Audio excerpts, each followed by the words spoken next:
السلام علیکم۔ وہ گرمیوں کی ایک تپتی دوپہر تھی۔ آفس سے میں نے چھٹی لی ہوئی تھی کیونکہ گھر کے کچھ ضروری کام نپٹانے تھے۔ بچوں کو کمپیوٹر پر گیم کھیلنا سکھا ہی رہا تھا کہ باہر بیل بجی۔ کافی دیر کے بعد دوسری بیل ہوئی تو میں نے جا کر دروازہ کھولا۔ سامنے میری ہی عمر کے ایک صاحب کھڑے تھے۔ السلام علیکم۔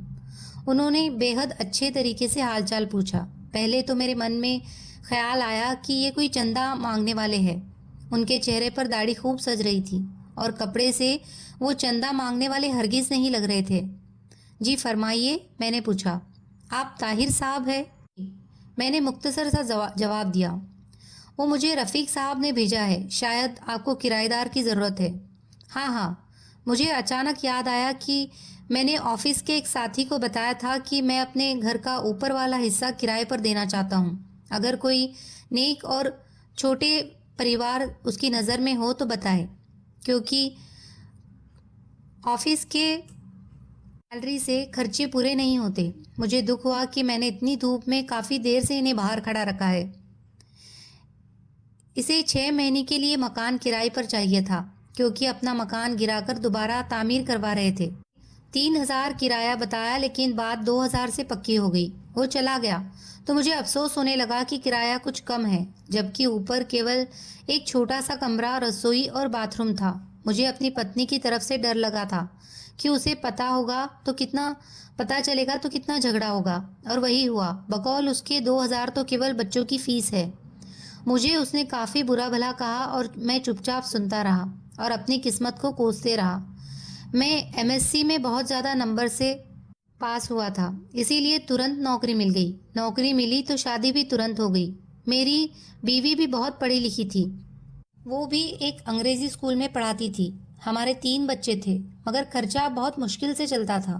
اگلے ہی دن وہ صاحب اور ان کی پتنی، ان کی بیوی اور بچے ہمارے گھر پر آ گئے۔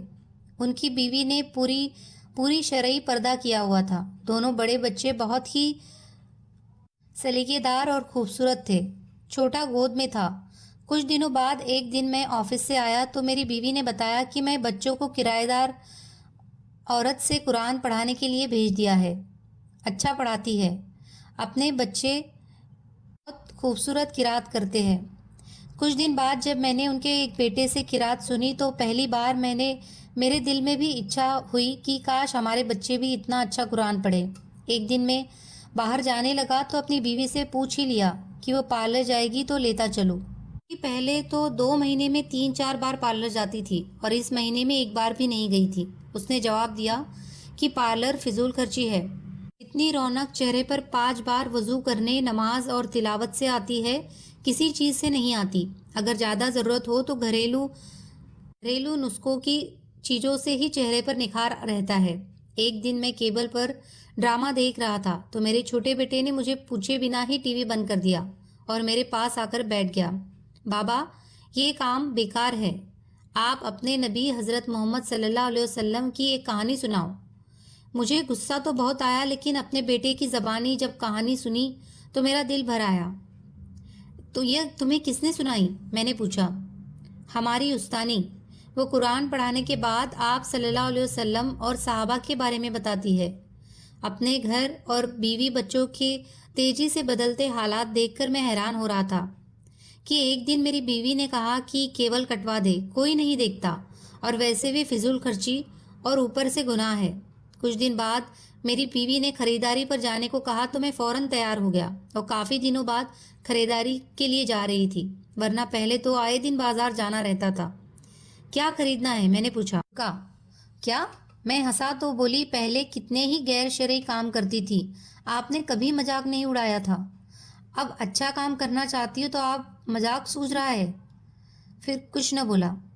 پھر کچھ دن بعد اس نے مجھے کافی سارے پیسے دیے اور کہا فریج کی باقی قیمت ادا کر دے تاکہ ادھک قسطیں نہ دینی پڑے۔ اتنے روپے کی بچت کیسے ہو گئی؟ بس ہو گیا، وہ مسکرائی۔ جب انسان اللہ کے بتائے ہوئے حکموں پر چلنے لگے تو برکت خود بخود آ جاتی ہے۔ یہ ابھی وہ کرایہ دار عورت نے بتایا تھا۔ سکون نے میرے اندر تک پھیل گیا۔ میری بیوی اب نہ مجھ سے کبھی لڑی نہ شکایت کی۔ بچوں کو وہ گھر میں پڑھا دیتی ہے، خود بچوں کے ساتھ قرآن تجوید سے پڑھنا سیکھ رہی ہے۔ وہ خود نماز پڑھنے لگی ہے اور بچوں کو سختی سے نماز پڑھنے بھیجتی ہے۔ مجھے احساس ہونے لگا کہ نجات کا راستہ یہی تو ہے۔ پیسہ اور سجاوٹی آرام نہیں ہے، سکون تو بس اللہ کی یادوں میں ہے۔ مجھے اس دن 2000 کرایہ تھوڑا لگ رہا تھا، آج سوچتا ہوں تو لگتا ہے کہ وہ تو اتنا زیادہ تھا کہ آج میرا گھر سکون سے بھر گیا ہے۔